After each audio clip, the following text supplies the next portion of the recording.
Элис Андерсон, американская студентка, приехала в Урумчи из США в Синьцзянский институт искусств изучать 12 уйгурских мукамов. Уйгуры с энтузиазмом приняли ее, открыли все двери и души. Уйгуры называли ее сестрой по музыке, китайские СМИ American Xinjiang Idol, американский идол Синьцзяна, и даже сняли про нее фильм. Она с радостью участвовала в съемках, позировала фотографом, говорила, как любит уйгурскую культуру. В ее личном блоге сохранились записи тех времен, где она с восхищением пишет об уйгурских певицах Аделе Сидик, Айшигуль Мухаммед, маленькой Берни Энвер. Это писала та самая Элис, которая теперь в интервью Global Voices называет видео с поющими уйгурами глубоко проблематичными и оскорбительными. Между этими двумя заявлениями всего 5 лет. Но кажется, что их делали два совершенно разных человека. Или один человек, который просто сбросил маску. Мы разберем ее биографию из открытых источников, вывод сделайте сами. 2012 год. Элис Андерсон, выпускница Вашингтонского университета, получает стипендию Фулбрайта, престижную программу Госдепа США. Ее цель — Синьцзян Урумчи. Тема — уйгурская музыка, традиция мукам. Ее принимают в Синьцзянский институт искусств. Она учится играть на дутаре, изучает уйгурский язык. Ее стремление погрузиться в уйгурскую культуру поражает и вызывает восхищение не только уйгурских музыкантов, но и у всего народа. Вот кадры, где она танцует на свадьбе уйгурские танцы. Для уйгуров она стала не иностранка, а своя. 4 года с 2012 по 2016. Она живет среди уйгуров, чью культуру изучает. Все выглядит как идеальная история любви к уйгурской культуре, да и к самим уйгурам. В 2016 году Элис покидает Урумчи и возвращается в США. Она защищает диссертацию в Университете Индианы, получает докторскую степень по этномузыкологии. Тема диссертации — трансформация уйгурского мукама в Китае.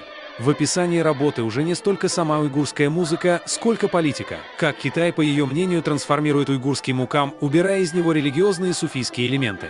При этом мы не нашли упоминания, что древняя традиция и музыка уйгурских мукамов — это еще доисламское культурное наследие. А исламские элементы были привнесены в поздний период исламизации края. После ее защиты мы не нашли в открытом доступе ни одной ее научной работы по уйгурским мукамам. Все, что мы знаем про ее карьеру после обучения уйгурской музыке в Урумчи, это правозащитные организации и политические заявления. Она сотрудничает с организациями, которые занимаются правами человека и критикой политики Китая. Выступает в ООН, в Конгрессе США, дает интервью мировым СМИ.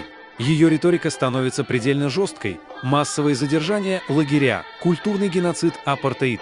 И ее главный аргумент, ее козырь — личный опыт. Фраза, которая вроде бы должна вызывать доверие. «Я была там 4 года. Я видела это своими глазами». Именно это делает ее свидетельства как будто достоверными. Именно это заставляет мир прислушиваться. Человек, который не просто прочитал отчеты, а видел все изнутри. Но здесь возникают вопросы. Самые простые. Фактологические. Элис уехала из Синьцзяна в 2016 году. Система профессионального образования и перевоспитания, которую называют лагерями, согласно официальным данным и всем западным отчетам, начала разворачиваться в 2017. Если она уехала в 2016, как именно она могла видеть то, что начало происходить после ее отъезда? Она говорит: «Я общалась со свидетелями, у меня есть источники. Это обычная журналистская практика.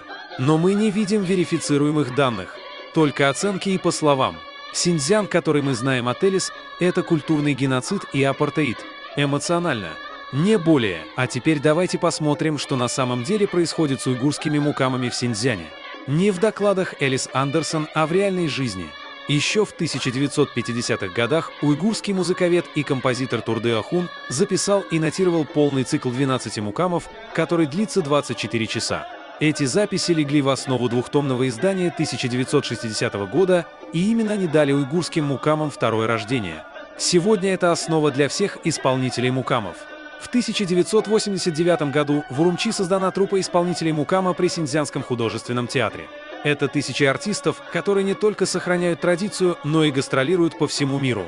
В Яркенде работает Центр наследия мукамов, где более 1000 зарегистрированных исполнителей, от признанных мастеров до молодежи, репетируют и выступают. А в городке Лукчук в Турфане с 1984 года действует Народный центр, где 48 самодеятельных артистов. Самому старшему за 80 передают искусство молодым. Но особое место занимают древние даланские мукамы, их называют археологией уйгурской музыки. В уезде Меркит, на берегах реки Яркент, у края пустыни Такла-Макан, живут даланы, особая этнографическая группа уйгуров, потомки древних охотников и земледельцев. Их мукамы называются Баяван, пустыня и дикая земля. Ее как бы не поют, ее выкрикивают хриплыми, рвущими воздух голосами под бешеный ритм барабанов. Это древняя доисламская музыка с мотивами тенгри. Одним из главных хранителей древней традиции стал 83-летний Ясын. Говорят, изначально было 12 композиций, но до наших дней удалось сохранить 9. В них действительно нет исламских суфийских мотивов. Может, Элис их имела в виду, когда утверждала, что из уйгурских мукамов удаляют исламские элементы? Так уйгуры большую часть своей истории не были мусульманами. Ансамбли уйгурского мукама выступают более чем в 140 странах мира. В 23-м году руководитель ансамбля Дильшат Пархат возил труппу в Индонезию, 11 концертов, и зрители в Джакарте вставали и аплодировали. В октябре 25 года в Шанхае прошел масштабный фестиваль мукам с участием артистов из 6 регионов Синьцзяна. А в Пекине на главной сцене страны, в Национальном Большом театре, мастера из Яркенда выступали дважды. На международном фестивале Beijing Modern Music Festival в 24 году проводились многочасовые выступления уйгурских мукамов. 12 уйгурских мукамов включены ЮНЕСКО в список нематериального культурного наследия человечества.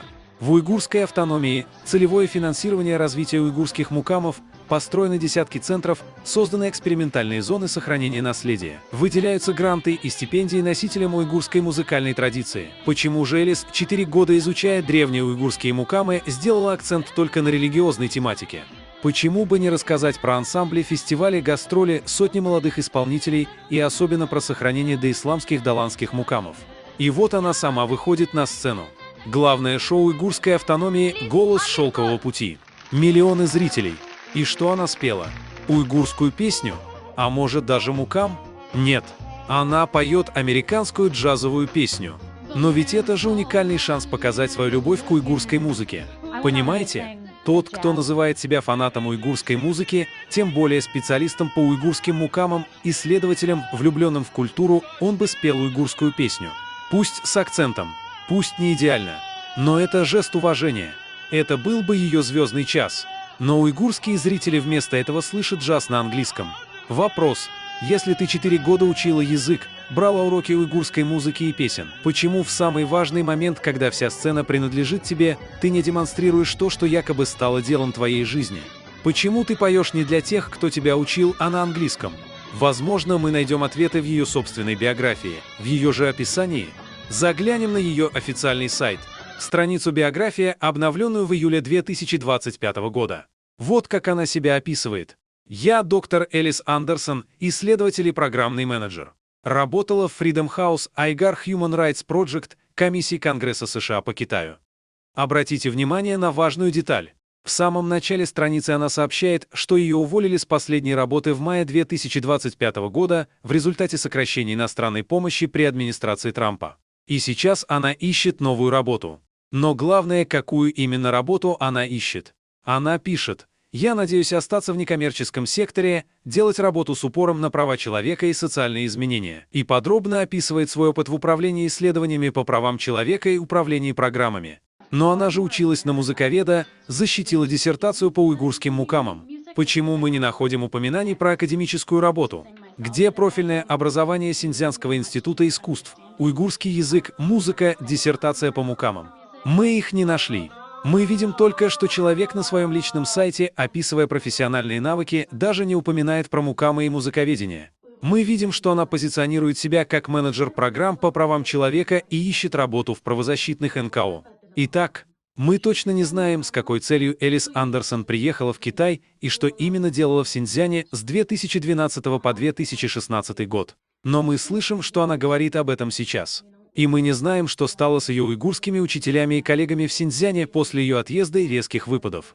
Но можно догадаться. И мы видим, что она не упоминает об этом на своем сайте в разделе биографии.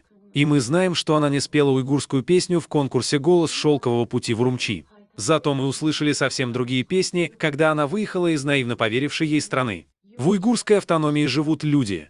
Они поют мукамы, воспитывают детей и строят будущее. Нам, уйгурам, не нужны адвокаты, которые используют нашу культуру как трамплин, а потом забывают ее, как только камера выключается.